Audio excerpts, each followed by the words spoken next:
This week on Inside Olympia, how is Washington's cash flow and credit rating holding up during tight fiscal times? We ask State Treasurer Mike Pellicciotti, plus Chief Labor Economist Anneliese Vance-Sherman on the health of Washington's labor market. From the TVW studio, it's Inside Olympia with host Austin Jenkins.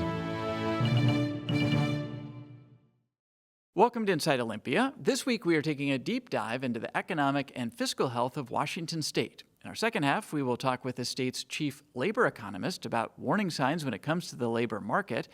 But first, how is Washington's fiscal health holding up in tight budget times? What about cash flow, credit ratings, the cost of borrowing, and the state's debt load?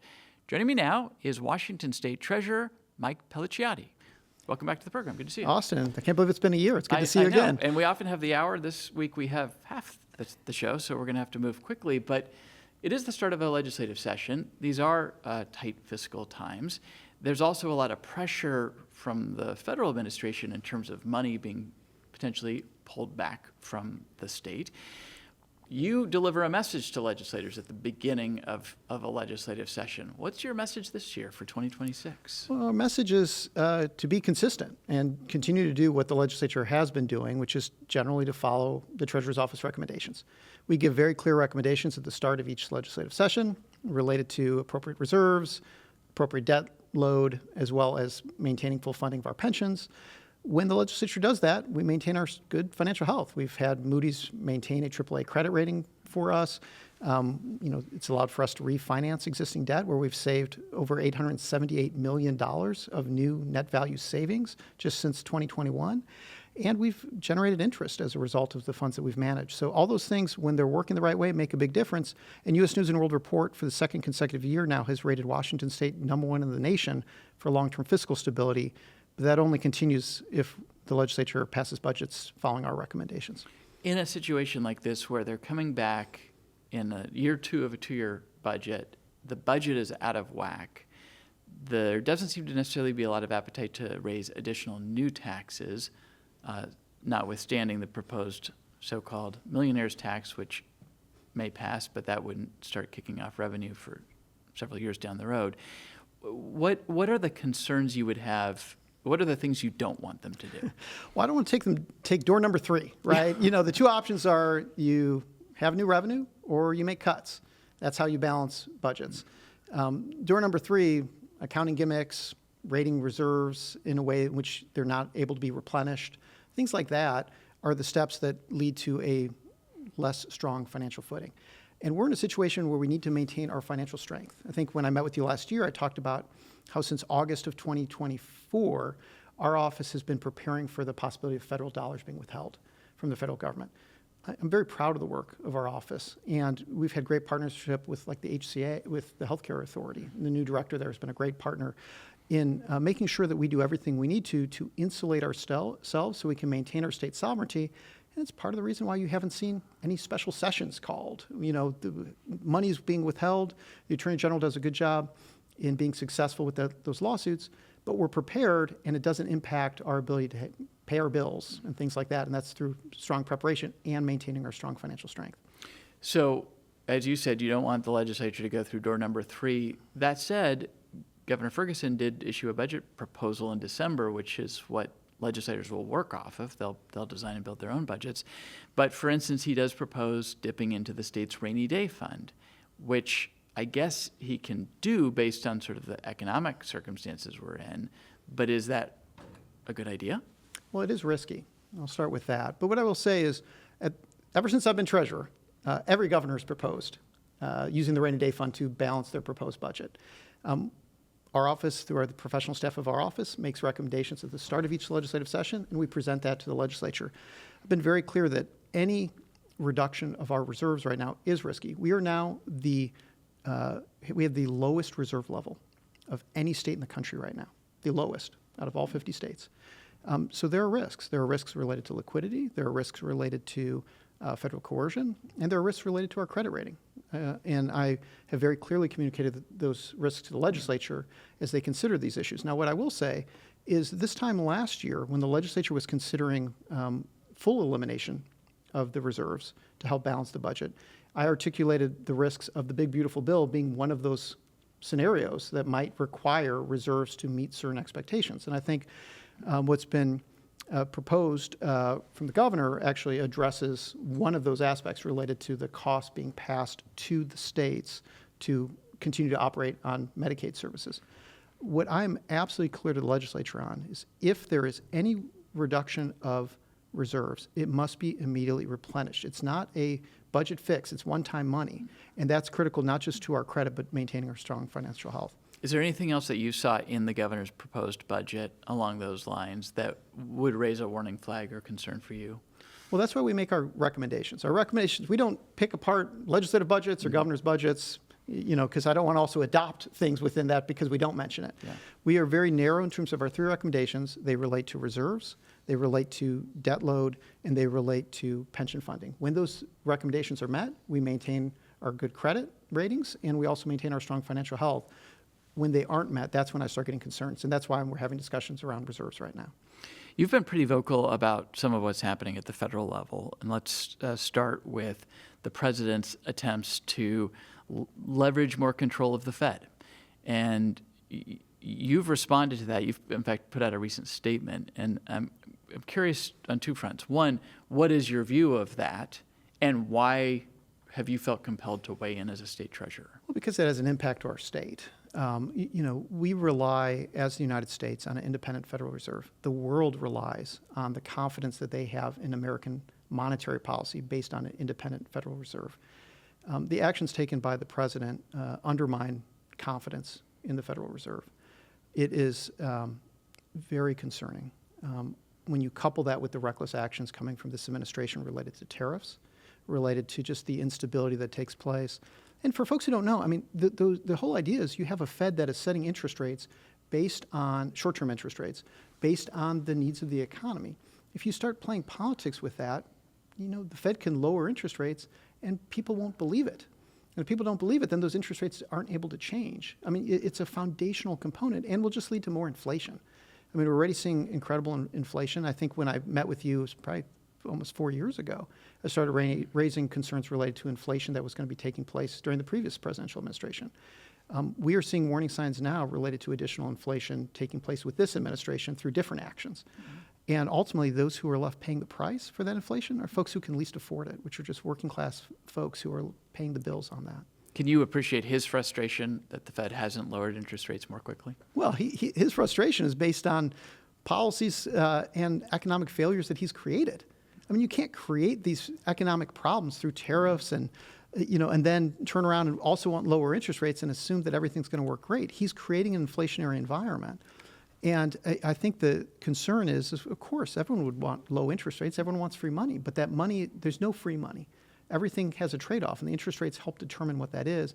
And we have an independent Federal Reserve who has a respected role. And there's a reason the dollar is respected internationally. It's a reason it's the main currency. It's because we don't do these type of games that other countries do, or at least we haven't until this administration. So let's draw the connection here. Where do Washington State's interests come into play here? What is it that you would be concerned about sitting in the treasurer's seat? Well, everything, because in the treasurer's office, interest rates affect everything that we do. It's the cost of borrowing. It's the cost of borrowing. It also leads to investments and the returns we get on investments. And at the end of the day, if folks don't have access to capital and there's inflation, that affects their ability to buy things, which affects the sales tax, which affects the state treasury. I mean, it affects all aspects of our economy. Plus, the state, like every state, like pretty much every foreign government, invests in U.S. treasuries. Well, you need to make sure those U.S. treasuries are sound investments. I mean, everything is tied to a stable monetary policy by the federal government. This administration brings instability to everything that they touch. They've done that throughout kind of foundational things that we've all taken for granted. I'm speaking up because other folks are not in D.C. They should, but if I don't speak up and other state treasurers, I'm going to be doing a press conference with them later this week articulating the same message. Will that be just Democrats? Is it bipartisan? Well, those I know who are joining us are Democratic state treasurers. I would love to have Republican state treasurers who also recognize the consequences. And the message is going to be that, again, federal monetary policy is of concern right now, and you guys are sounding the alarm. Absolutely, and you need an independent Fed. I mean, we just need to step back for a second, Austin. This is getting insane. I mean, you have the head of the Federal Reserve, who is not even the first person who's facing potential criminal charges at the behest of the president, because the president doesn't like sound monetary policy by the Fed. That is crazy. Crazy. We just have to pause and reflect on that for a moment. And if folks who know better don't speak up, then we are allowing, president to do irresponsible things. And I'm not going to let that happen, because ultimately that leads to more costs for the average Washingtonian. Similarly, you've weighed in on tariff policy, and you just alluded to it. You signed on to an amicus brief to the U.S. Supreme Court in a lawsuit challenging the president's tariff policies. You did so with the governor. Again, maybe it's an obvious question, but help draw the linkage or the connection between the president's trade policies and the concerns. We're obviously a trade-dependent state, but where does it sort of land in your lap? Well, just this morning I was actually meeting with a representative from a foreign government talking about trade policy. Washington State is a trade-dependent state. We see it on the import side. We see it on the export side. That's actually part of the strength of our economy. And, our state, the state treasury, is particularly reliant on a strong economy. And even though we have a very diversified economy, one of the most diversified in the country, right? We have agricultural, aerospace, tech, I mean, you name it. If the economy takes a hit across the board, well, then we're taking a hit here in our state. And we're seeing the impacts. And again, that just increases the costs for everyday Washingtonians. And that's what I want to speak out on. But also on the business side, it makes it really hard for like the agricultural sector, where at least 70% of fertilizer comes from Canada.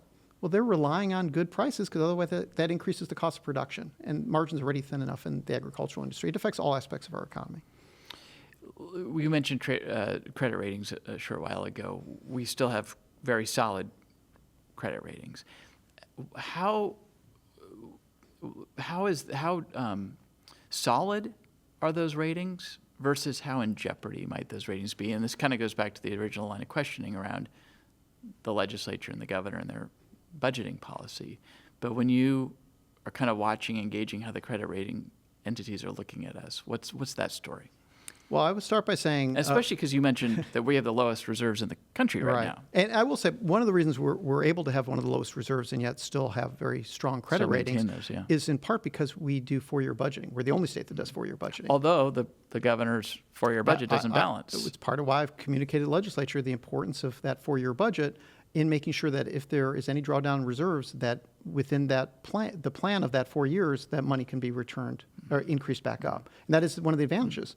But it sounds like, just to be clear, that you're saying don't raid the rainy day fund and make sure the budget balances over 4 years to protect these. I think both those things are important. Now, look, I mean, if the legislature within 2 years touched reserves and then increased it that next year, well, that's an option as well, but I'll leave it to the legislature. That's the replenishment piece. What needs to happen is there needs to be a plan to replenish it. You can't take one-time money and use it as a stopgap. It's no different than folks at home, right? I mean, you can't be in a situation where you get a $50 gift, $50 for Christmas, and then turn around and say, now's the time to open up a Netflix account, right? Like, it's one-time money. And so it's no different. You got to be able to replenish those savings. But, as it relates to all these things, we have strong credit ratings.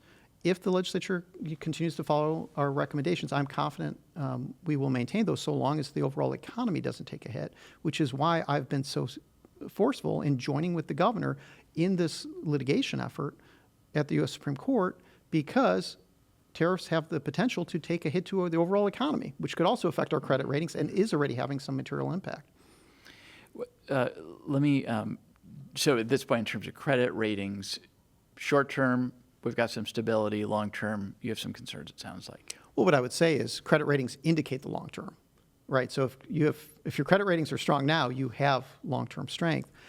We will maintain our good credit ratings so long as the economy stays strong and we are able to meet these good budgeting recommendations, because that ultimately, credit ratings just reflect whether or not Washington State's good to pay back our bonds. And we are good to pay back our bonds, in large part because of our long-term financial strength. Something else that the governor's proposing, and this is on the transportation side of things, is bonding about $2 billion to invest in bridges and ferries and infrastructure that he says, if you're not taking care of it, it's going to fall down or fail. And we need these investments, he's arguing. But bonding is borrowing, and you've been concerned about the state's debt load and making sure if we're borrowing, we've got a way to pay for that. So help us understand this particular proposal and how it sits with you. Well, I will say, look, Washington State does have a larger amount of debt than the average state. It's about 6th or 7th highest per capita in terms of debt load here in the state of Washington. But, I talked about these recommendations. It's like a 60-page report. We lay out the charts. It's a 40-year chart in terms of our capital budget debt as well as our debt that we have through our transportation bonds. As long as it stays within those frameworks, we're confident that that debt remains manageable. Now, what's also worth pointing out is while we have a high amount of capital and transportation debt, because our pensions are nearly fully funded, if not entirely fully funded, which is the most expensive debt you can have, we're actually in a better position than most other states, and that's kind of a counterbalance to the debt that comes from capital and transportation debt. The $2 billion, my understanding is he would be borrowing on revenues that are contained in the latest transportation package, I believe. So in that sense, if he bonds that amount of money, is there sort of revenue to back it up, or is that sort of digging us deeper and maybe into I a can debt break this hole? down for the viewers a little bit, right? So we're throwing the terms bonds out and things like that. Essentially, bonds are when the state borrows money. That's how we fund our transportation budget, build bridges, roads, ferries, and our capital budget, school buildings, parks, all of that. We do that by borrowing money, by issuing bonds. And we only want to issue as much bonds as are manageable to be paid back. It's that paying back, that manageable part that our recommendations address. So related to the capital budget bonds, we say that the debt should be no more than 5 to 6% of the total revenue coming in for the state is the payment percentage back of that total revenue coming in for the state. And for the transportation budget, we say it should be 2-to-1 coverage, meaning that you mentioned tax revenues coming in from generally the gas tax, and that bonds should not be more than 2-to-1 coverage from that amount coming in. So that money those taxes have already been paid, and the bonding is within that capacity. You're saying his proposed bonding is within that capacity? That's right. Got it. Okay, let's move to a couple of legislative proposals you have. Both are not new and have been being debated and talked about in Olympia for a little while now, but haven't been fully adopted. One is the Washington Future Fund, which I know at one time people talked about baby bonds. I think you've moved on from that description. But there was a pilot project. I think there was a study and a pilot. Am I right about that? Right. So we have a pilot proposed this session. That's right. That's the next step after the study was done.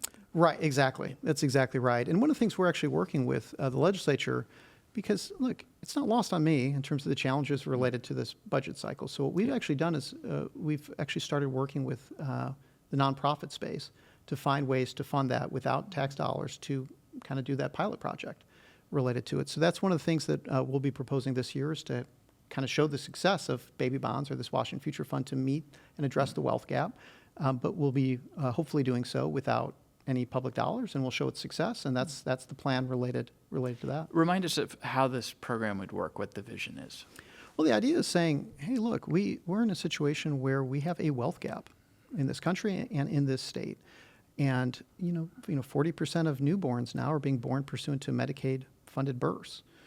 Well, so that tells you they're coming in, starting life in a low-income exactly. And what's the bracket. First thing a loving parent or grandparent does, right? If they have the means to do it, they set money aside, they buy stocks, right? Mm-hmm. And that wealth generates. So when that newborn is now a young adult, they have the tools to remove the capital barriers that deny access to educational opportunities or business opportunities or property ownership. And so what we're saying is, hey, the legislature should set money aside, not spend it now, in the amount of $4,000 per child born pursuant to an Apple Health-funded birth, and invest those funds, similar to how we invest our pensions, allow it to grow to meet those needs that we know we will have as a state, and we know they will have, but also can materially impact the wealth gap and give opportunity to folks, especially young teenagers, as they go through those ages, to be able to reach their full potential and remove those capital barriers. What I can imagine lawmakers might say, here's the state treasurer who's telling us on the one hand to be very fiscally careful, and on the other hand, he's proposing this expensive program. Yeah. How do we reconcile Well, that? what I would say is I'm telling them not to spend money now, which is actually quite consistent because we know we will have these future needs. And we're asking they're not reserves in the traditional sense because they're actually earmarked, so we can't count them as reserves. But we're saying, hey, don't spend this money now because we know we will need it later. This money will grow and be invested to meet future needs we know we will have, which will reduce the burden on Washingtonians' tax burden in the future. Do you have a sense of, I mean, it's early days here, but what sort of support do you have in the legislature, do you think, to get the pilot program going? Well, I think it helps a lot if we're proposing a Revenue path neutral, yeah. revenue neutral path on a proposal that we're confident will be shown to be successful. I mean, legislators care about addressing the wealth gap. This is a way to actually address that in a very meaningful way, in a way that's truly transformative. What's to the half purpose of a population. pilot? I mean, since it takes 18 years to grow up, are we going to wait 18 years with the pilot and say, oh, look, it allowed this kid to start a business? I think it'll kind of speed forward a little bit. It's almost kind of like when you watch one of those cooking shows and they say, here, put this in the oven for 40 minutes, and then they take it right out. I think what we'd be doing is showing what can actually happen with the dollars that would be anticipated later in life to remove those capital barriers, especially related to property ownership. You're also proposing to require, and this was, I think, in the legislature last year as well, to require financial education as part of the curriculum in high school. Right. Also hasn't passed, but what's your thinking here, and what's your sales pitch? Well, we have a great partnership with Senator Adrian Cortez from Clark County, who's the prime sponsor of this bill in the Senate, and an educator himself, co-sponsorship by Senator Valdez. Look, kids should not be reliant on how good their parents are with money as to whether or not they are good with money. It's just not fair. This is a critical tool to economic empowerment today. And talk to anyone in their 20s. I mean, that's when you get in debt problems. That's when you make mistakes. And we are now one of a minority of states that does not require financial education in our schools. This has So we're an outlier.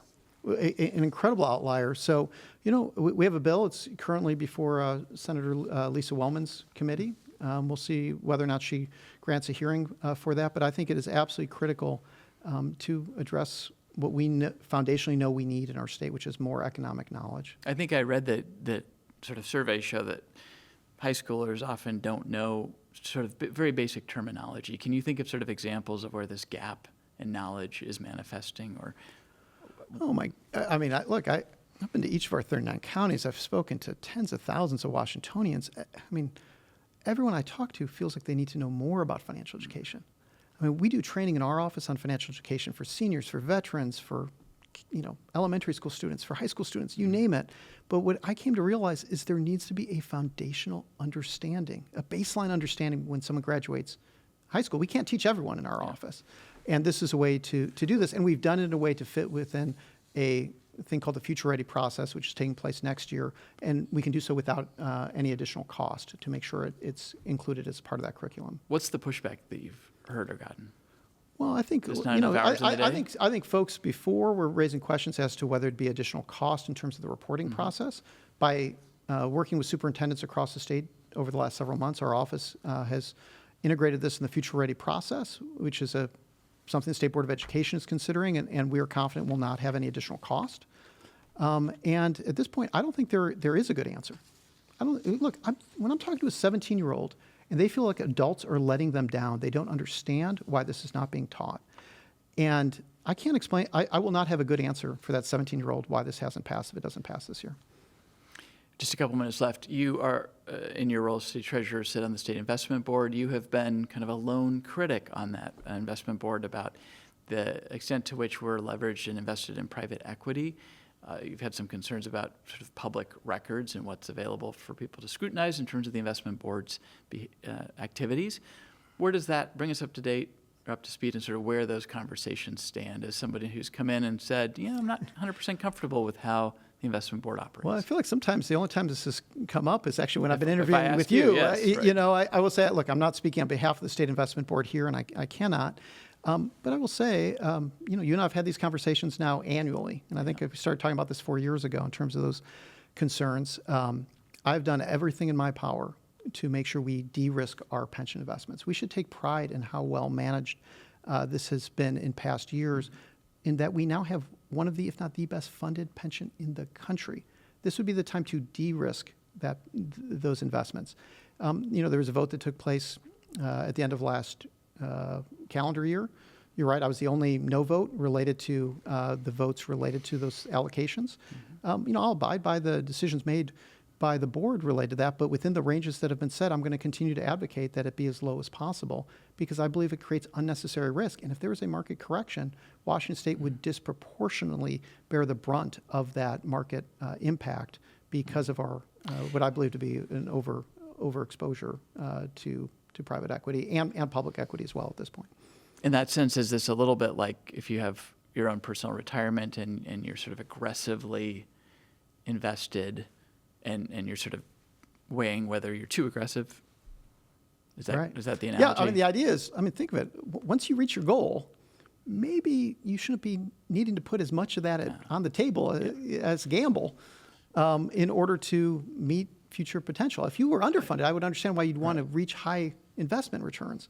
I don't think those investment returns need to be as high now that we're fully funded. But private equity has been kind of a golden goose for the state pension system. So why back off now? Well, I don't think the numbers reflect that over the last 4 to 5 years. Actually, it's been the opposite. So there was a peak. Yeah, look, I've been very public in public meetings discussing this, that in 2021, I thought we reached a peak related to the returns that private equity would be delivering because of the low interest rate environment predating that. Well, now I believe we're set at a higher interest rate environment for a longer period of time, and that requires us recognizing that new economic reality. Just lastly, and you referenced a market correction. I know you're not the state's economist, but what level of concern do you have about a recession or worse, and a real, correction, maybe people can survive, but a real tanking of the stock market? Well, I know you're going to talk to folks later in the program talking about employment numbers. We got AI, we got a president that is, jeopardizing alliances in Europe. We have tariffs. We have, there is major geopolitical and other economic volatility. I think in the past I mentioned the concerns related to inflation about 3 or 4 years ago. I mentioned last year when we met about that federal funding was going to be the issue. I think going forward, it's going to be issues of economic volatility. I think there's been a lot injected into the economy that will be injected this next year that could keep it going, but it doesn't change the fact that there are a lot of factors that create some concerns. And what I will say is, at some point there will be some type of market correction. That's how it works. It will at some point. And we need to be well prepared, especially since Washington State is more vulnerable than other states related to all aspects of our financial system based on the strength of the economy. Okay, I'm going to stop you there. State Treasurer Mike Pellicciotti, thank you for coming in. Always Appreciate good to it see you, very much. Austin. Yeah, and when we return, sizing up Washington's labor market with the state's chief labor economist. Back after this. I hope that folks understand that we're deeply rooted in our communities. We care deeply for the communities that we work for, and we want to see the legal system work the way that it's supposed to, and the way that the Constitution expects it to. All this is going to negatively impact public safety. There will be, breakdowns in the system, and I think when we talk to the public about it, it's going to scare them.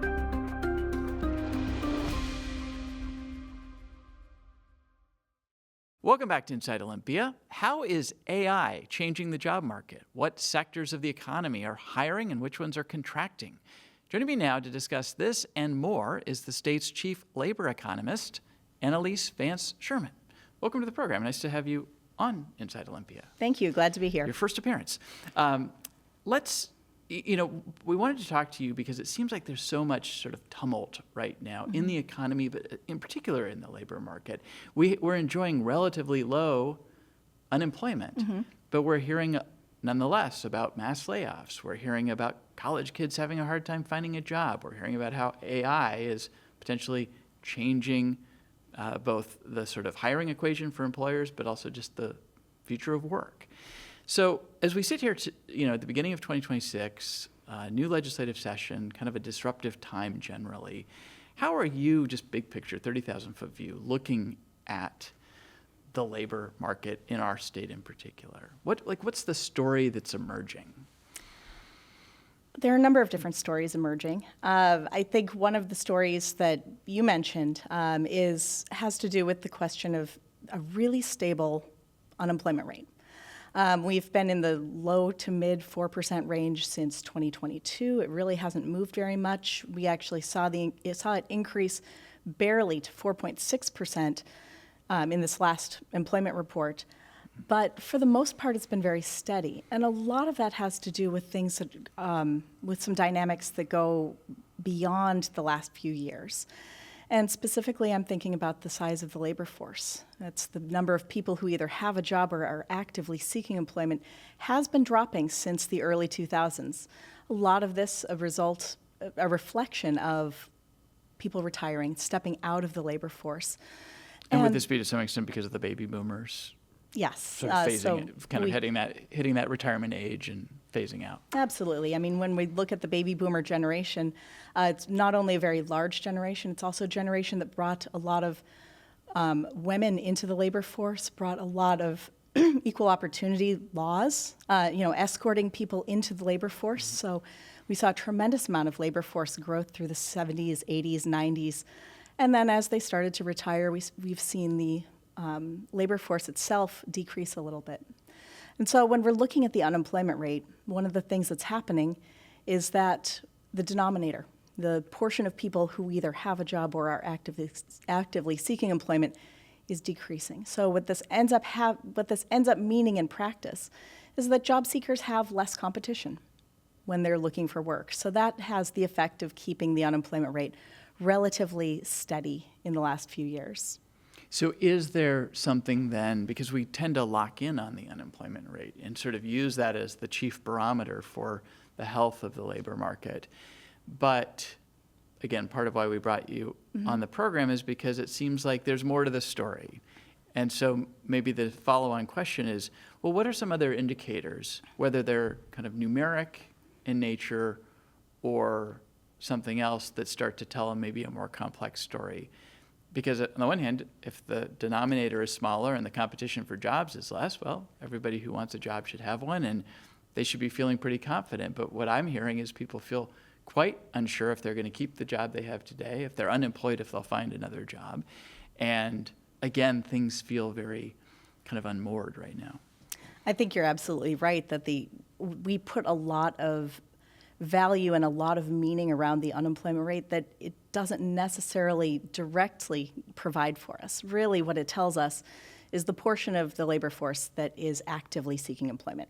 That's really all it tells us. And when it's low, it means, statistically speaking, that that if you're looking for work, you're more likely to connect with a job than during times of higher unemployment. That's really all it tells us. So statistically speaking, it's a relatively good time for people who are actively seeking work. But you'll notice the unemployment rate is not zero. There are always people looking for work, and it's a very individual challenge.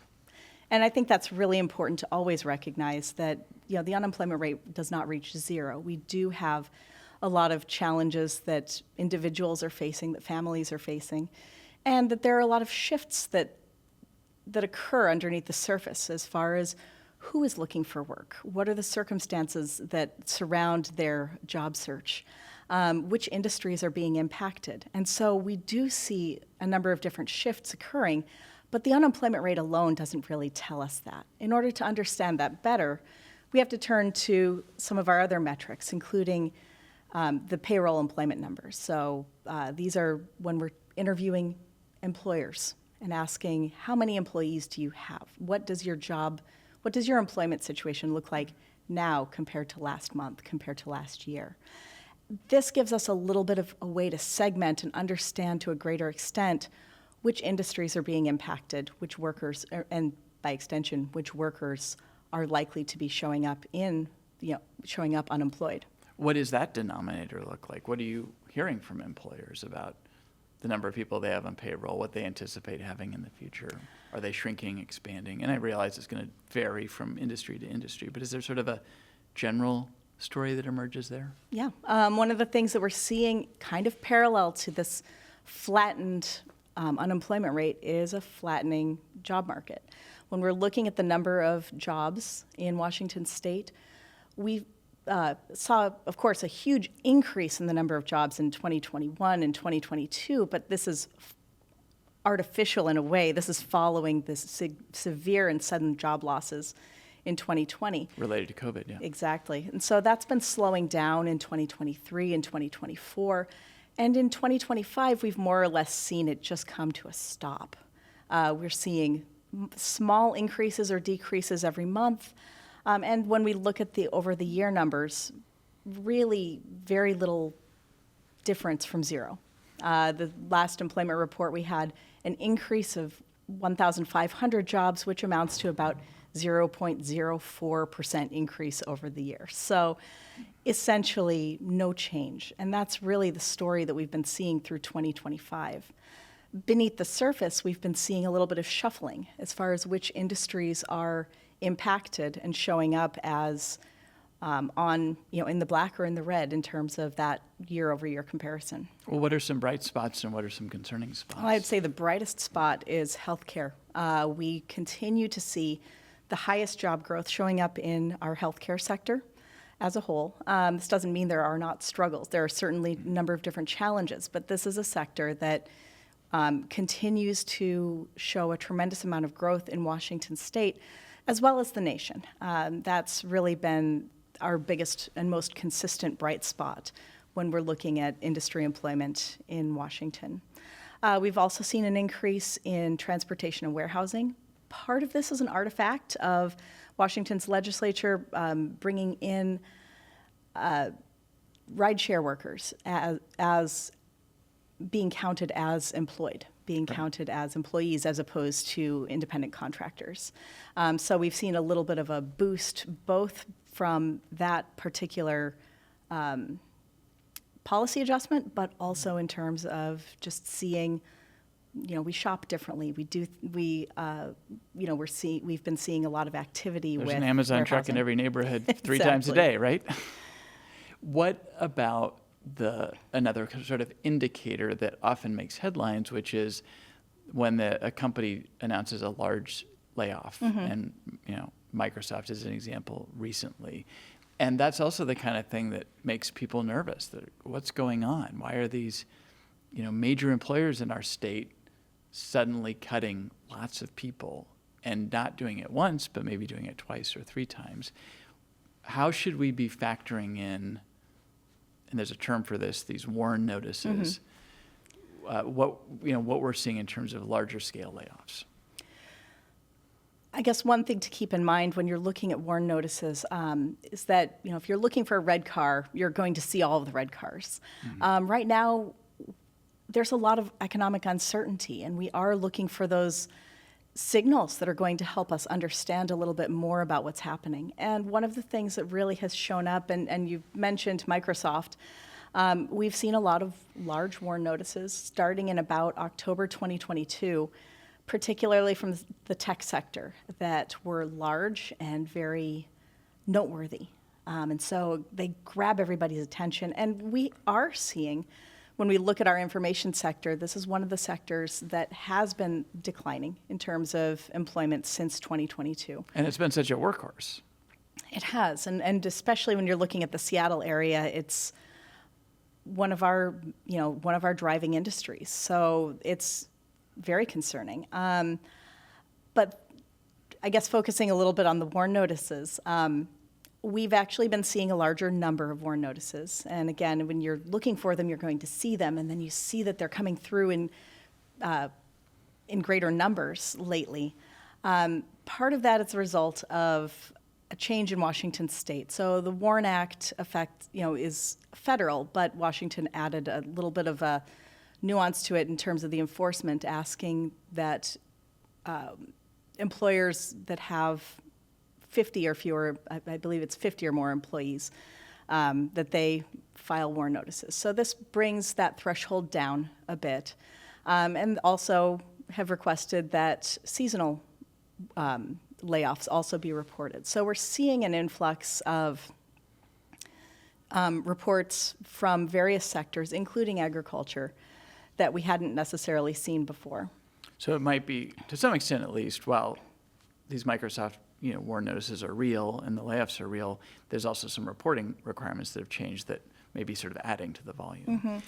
The way that I think about warn notices is when they show up, I don't think about them as labor market information because there's never a guarantee that the layoff is going to happen or that it's going to happen and affect the number of employees that are projected to be impacted. But it does tell me something, watch this company, watch this county. Watch this sector. Pay close attention because something's happening here.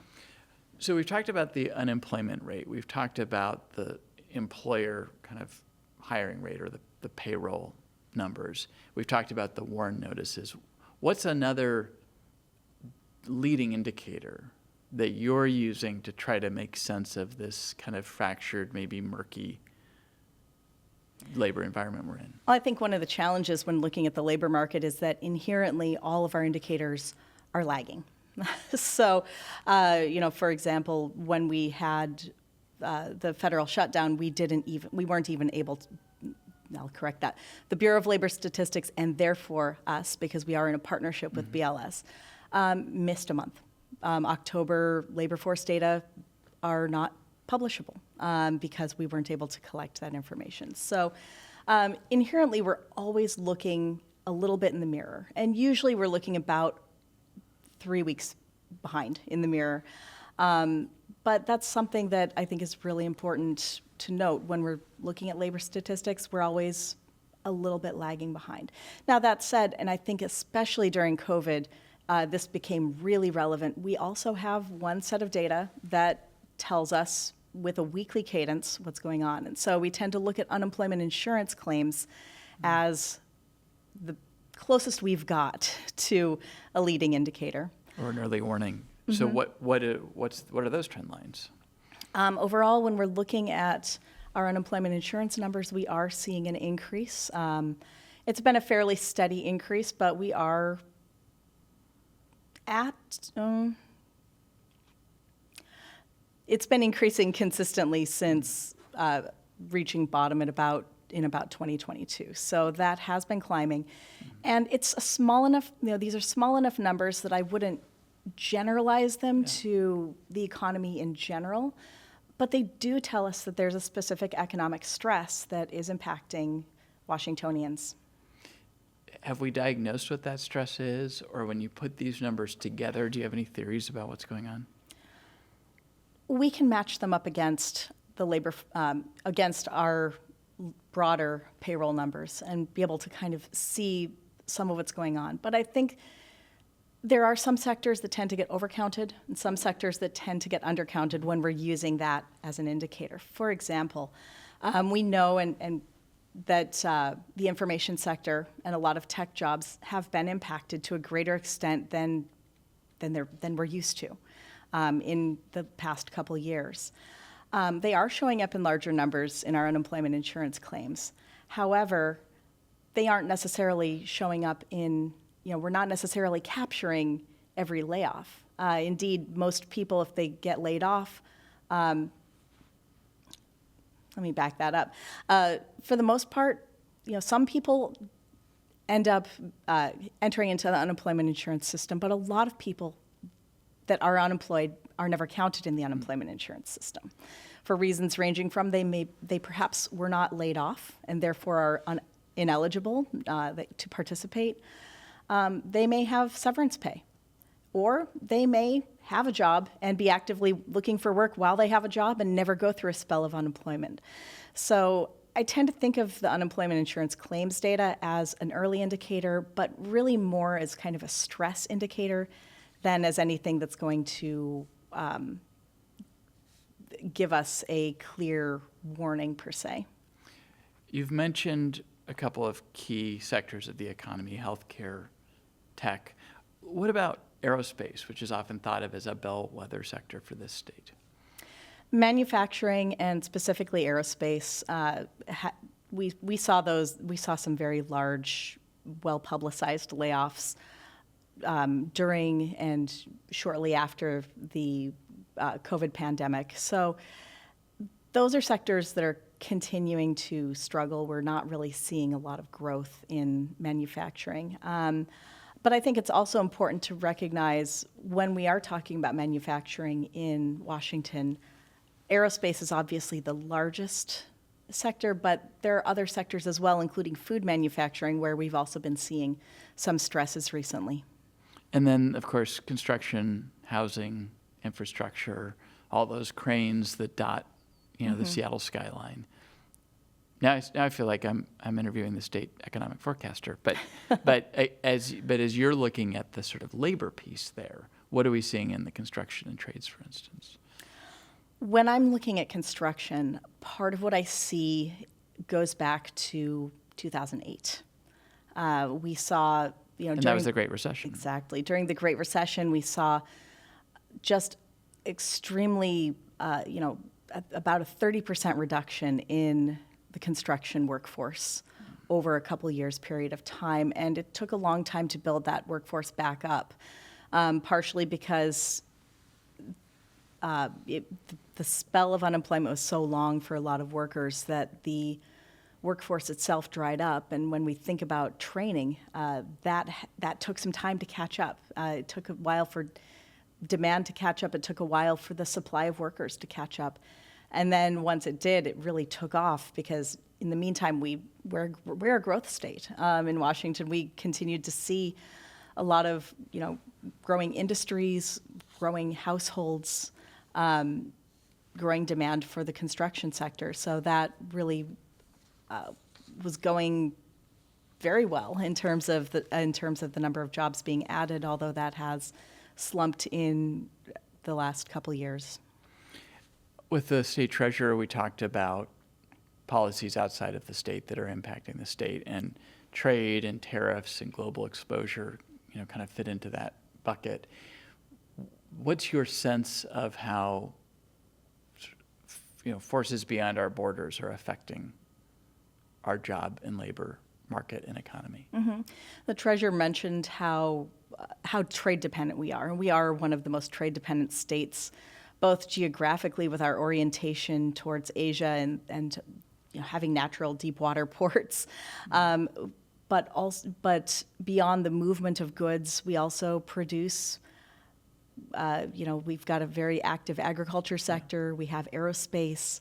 We're very engaged in the international stage. Several months ago, the Office of Financial Management was working on a report looking at possible impacts of tariffs, and we joined in that effort to specifically look at the employment side. And the angle that we really took was to try to evaluate which industries were likely to be impacted and how many workers and where in the state are those workers. And what we ended up with was a map that very clearly showed, in terms of agriculture, the labor-intensive agriculture of central Washington lighting up on the map as an area where there's a high proportion of workers that could be vulnerable, depending on international trade policy. Aerospace, not necessarily in terms of exports, but in terms of the imports. We have our manufacturers, our retailers, agriculture. We depend on parts. We depend on a number of different goods that are used to propel the industries that export ultimately. So, there is absolutely some vulnerability there. And one thing that I've been seeing is, we don't have anything that I've seen that directly points to a tariff impact. And I think that's the type of thing where we'll see that later on. But when I am looking at the employment numbers and I see that food manufacturing is taking a hit recently, that is one question that comes to mind, is whether that is kind of our surrogate, our leading indicator, if you will, of some stress in agriculture. What about just the ports themselves, the longshoremen, the work on the docks? I feel like I just saw a headline that said, sort of generationally, those used to be steady, reliable jobs, maybe not anymore. But were you able to take a look at the ports and the impacts there? I have not been able to get that level of resolution. Again, one of those things that muddied the water a little bit is the fact that transportation and warehousing is looking great in terms of employment, but part of that is because we're bringing some of the gig workers into the system. Equation, so it's a little bit difficult to parse that out at this point. So as we wind down here, let's think about sort of where we're headed here. I did mention AI at the beginning. What is your view? And I know you're disinclined to do long-range forecasting here and more inclined to do short-range or near-term, but what's your sense of, I think the CEO of Salesforce bragged about the number of jobs he's been able to, maybe not, lay people off, but maybe not replace somebody because of AI. What's your sense of how AI is or will impact the labor market? I tend to look to history when I'm looking at any kind of technology, and we know from history that there are a lot of different tools. In AI, there's AI is one tool, and I think when we're talking about AI, we're usually talking about generative AI. So AI, in a sense, is pattern-seeking software that we've had for a long time, but this generative AI is something that's moving very quickly, and so it's really hard to get a quick and accurate read. But when I think about these technological changes and how they can affect workers, first and foremost, it's a tool, and that changes the nature of work. It doesn't necessarily categorically eliminate jobs immediately. There may be a long-run impact to that end, but it changes the nature of the work for the people who are using that technology, in this case, generative AI. I think one thing that sets it apart a little bit from some of the other technologies that we might talk about when we're talking about automation or other previous waves of technology is that the same people who have the skill set to create AI are the ones who are also possibly the most likely to be negatively impacted by it. Well, let me change that. Most likely to be impacted by it, whether positively because now their job is more efficient, or negatively because there is not a need for that. The thing they build replaces them. Exactly. So I think that's one thing that, as we're examining this very, very quickly evolving technology and trying to get a read on the impacts, one of the things that jumps out at me is that that's what sets it apart from previous technologies that we've seen in the history. Any thoughts just briefly about aligning education with the needs of the future of work? A lot of thoughts on aligning education. I think that one of the things that is really important to recognize is that what we were taught isn't necessarily what is relevant for today's youth. There are job titles that don't even exist yet that are going to be important for our youth. So I think it's important to have that awareness, have that, use the tools that are out there, but also balance that with an education that is holistic in nature, that does account for the humanities, thinking through the ethics of different types of applications, and having that well-rounded education that allows our youth, who are our future adults, to be thinking about how to use what they've learned to improve the future. With a minute to go, I'll give you your pick of a final question. If you had to pick one dashboard for lawmakers regarding our labor economy, which one would it be? Or if you prefer, what's a 2026 risk that most people are underestimating? You pick which of those you want to answer. I'll go with the dashboard. Okay.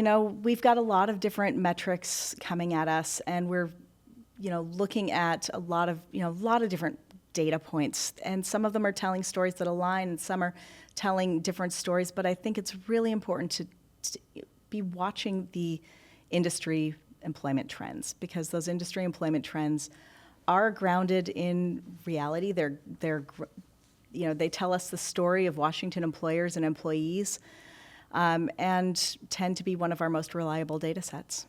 So maybe a little less focus on unemployment numbers and a little more focus on what employers are doing, that side of the ledger. It tells us with a great deal more nuance what is Okay. happening. I think that is a takeaway that we can take home. Anneliese Vance-Sherman, the state's chief labor economist, thanks for coming in and doing the interview. We appreciate it. Thank you. Really informative and interesting. And thank you for watching Inside Olympia. We will see you again next week.